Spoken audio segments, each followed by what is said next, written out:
بركة وفقد موجع. Waspada tanggal 10 Agustus tahun 2025, Pak Alwi memecah belah warga NU. Warga Nahdlatul Ulama dipecah belah oleh para habaib Pak Alwi. Inilah instruksi dari pengurus besar Nahdlatul Ulama yang harus disebar-sebarkan melalui WhatsApp. Jadi di WA ini saat ini menyebar informasi yang harus diteruskan di beberapa grup WA lagi. Instruksi dari pengurus besar Nahdlatul Ulama agar warga NU jangan menggunakan atribut-atribut NU yang nanti dilakukan oleh Jatma. Jatma ini bukan milik NU.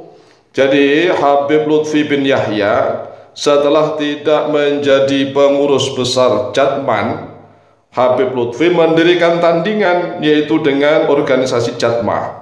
Ini jelas-jelas orang-orang yang menunjukkan kurang ridhonya, kurang ikhlasnya, kurang pasrahnya, sehingga membentuk Jatma sebagai tandingannya Jatman. Nah, sedangkan pemerintah Republik Indonesia kemarin tanggal 1 Agustus tahun 2025 sudah menyelenggarakan zikir kebangsaan.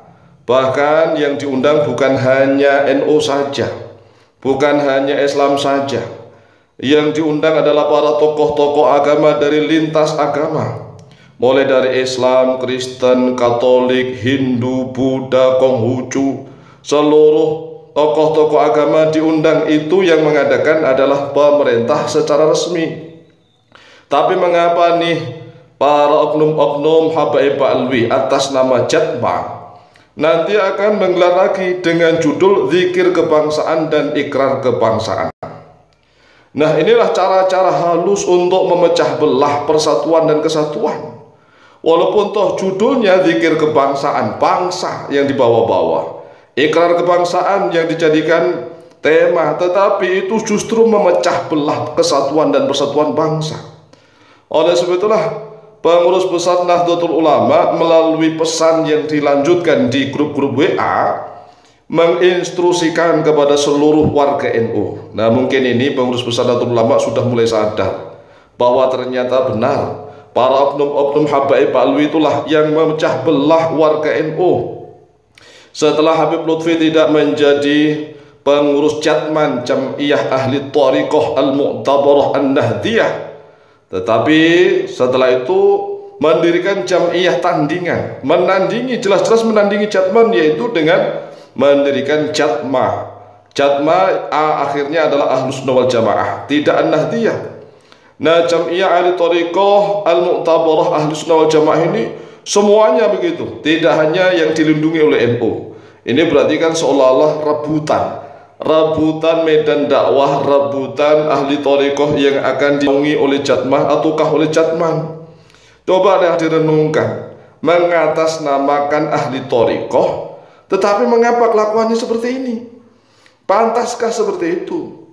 Sedangkan Jatman ini kan yang menginisiasi berdirinya jelas-jelas Nahdlatul Ulama, Jam'iyah Ahli Thariqah Al-Mu'tabarah An-Nahdiyah.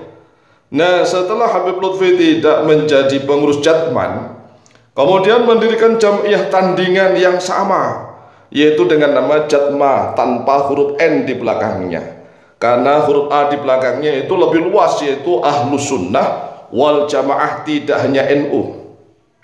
Ini adalah upaya-upaya untuk memecah belah bangsa. Nah, kalau para pecinta-pecinta, para mukibin itu masih menuduh PWILS sebagai pemecah belah, mikir doya, mikir direnungkan. PWILS itu muncul gara-gara apa? Coba bayangkan. PWILS muncul itu gara-gara arogansi para habaib Pak Alwi yang telah merusak NU selama ini, tetapi para pengurus NU justru tidak pernah berani untuk mengusiknya, sehingga para kiai NU yang muda, kemudian generasi NU yang muda mendirikan PWILS untuk apa? Untuk membela NU, bukan untuk membela siapa-siapa. Sedangkan para habaib Alwi kan jelas membela organisasi mereka, bukan membela NU. Coba sekarang mikir, para oknum-oknum habaib Alwi itu lebih membela FPI dibela-bela, HTI bahkan dibela-bela, lebih membela RA-nya, Robitoh Alawiyahnya. NU itu hanya sebagai selilit, tahu selilit? Selilit itu tuh ya sebagai pencukil sisa makanan yang ada di gigi-gigi itu, di sela-sela gigi. Itu kelakuannya para oknum-oknum habaib Alwi, walaupun tidak semuanya, tetapi rata-rata begitu.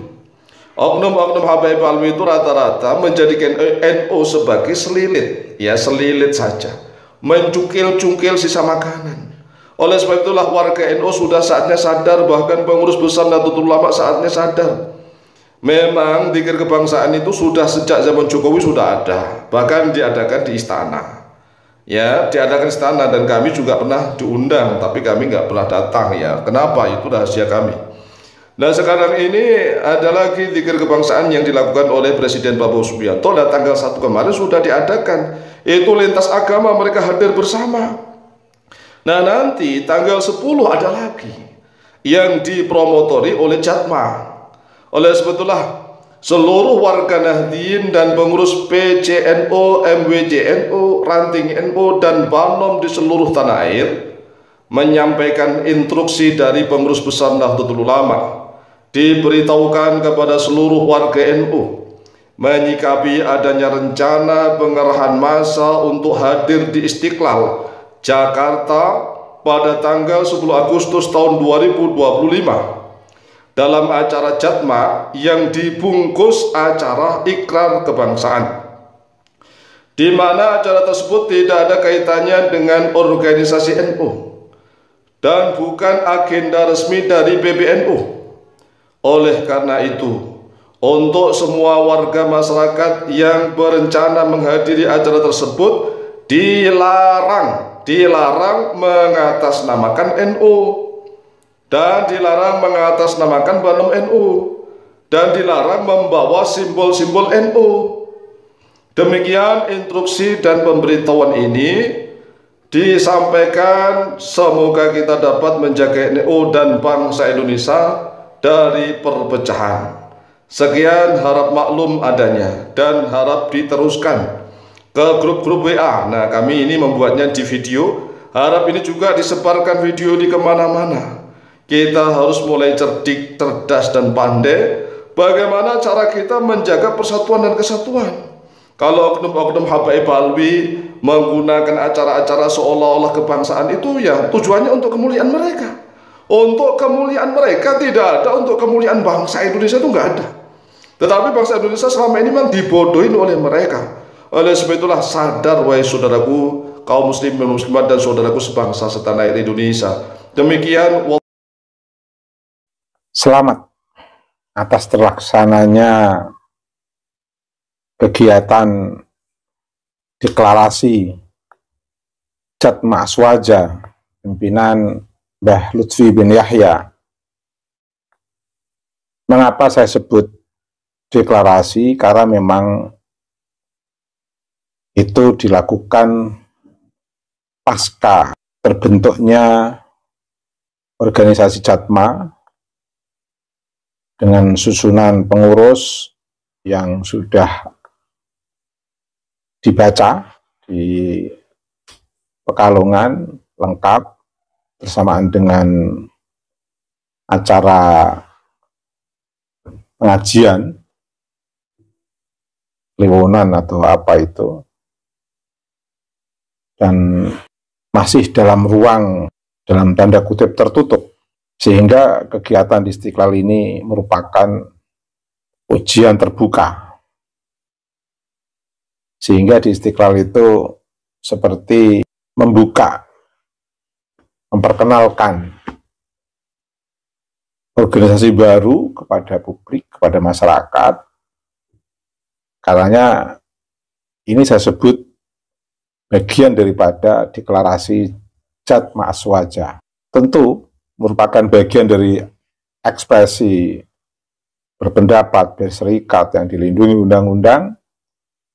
Saya mengucapkan selamat, sekali lagi, selamat atas terlaksananya deklarasi Jatma Aswaja.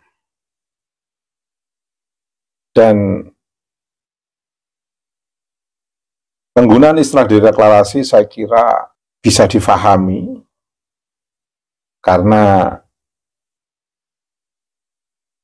tema yang dibuat saya kira itu sebagai sebuah simbol kebangsaan, nasionalisme,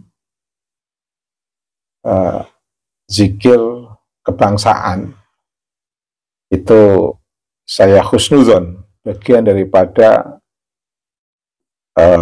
bentuk nasionalisme Mbah Lutfi bin Yahya, dan diharapkan semua yang tergabung dalam organisasi Jatma Aswaja ini memiliki komitmen atau sikap nasionalisme yang tinggi terhadap bangsa dan negara Indonesia ini. Karena itu sebenarnya zikir kebangsaan itu sebenarnya sebagai sebuah penyederhanaan tema kegiatan,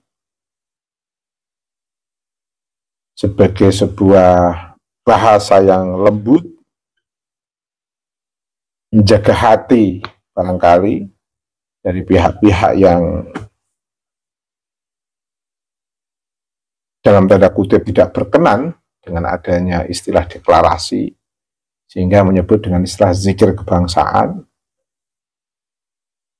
Alasan yang lain, masyarakat memahaminya ini bukan sebagai sebuah kegiatan politik, tapi sebagai sebuah kegiatan keagamaan melalui proses keberagamaan yang diciptakan oleh Mbah Lutfi bin Yahya dan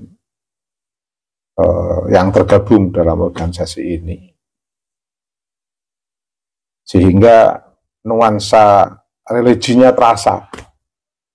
Kalau dengan sebutan deklarasi itu kan sangat politis, dan publikasi teks di ruang publik itu juga akan dipahami secara politis oleh masyarakat luas. Tapi kalau zikir kebangsaan itu kan sebuah terminologi yang sangat lembut, penuh religius, penuh agamis, bernuansa agamis, dan publikasi yang sangat soft, sangat lembut. Tetapi semua pun pada akhirnya akan memahami kesuksesan dengan sebutan tema zikir kebangsaan di Istiqlal adalah sebuah bentuk kesuksesan memperkenalkan Jatma Aswaja di tengah ruang publik pasca restrukturisasi Mbah Lutfi bin Yahya di Jatman, yang kemudian di Jatman beliau diganti Kiai Halwani. Jamak pada umumnya, aktivis dalam sebuah organisasi tentu ada waktu-waktu yang terus bergantian dalam kepemimpinan dan biasanya saling mendukung. Ketika memimpin, seseorang akan didukung oleh mereka yang dipimpin. Ketika sudah bergantian kepemimpinan menjadi tidak memimpin, dia juga akan mendukung pemimpin baru sebagai sebuah bentuk normalisasi dalam konteks kaderisasi. Tapi ini berbeda. Setelah tidak di Jatman, beliau mungkin karena masih kuat untuk membuktikan energisitas beliau yang masih memungkinkan untuk memimpin organisasi, sehingga perlu kesibukan-kesibukan yang signifikan terhadap energisitas Mbah Lutfi bin Yahya yang sangat kuat itu, kemudian membuat Jatma Aswaja. Ini kalau dipahami dengan perspektif husnuzon, atau secara langsung bentuk perspektif husnuzon saya terhadap fenomena Mbah Lutfi sebagai memimpin Jatman yang kemudian diganti oleh Mbah Halwani, dan beliau mendirikan baru Jatman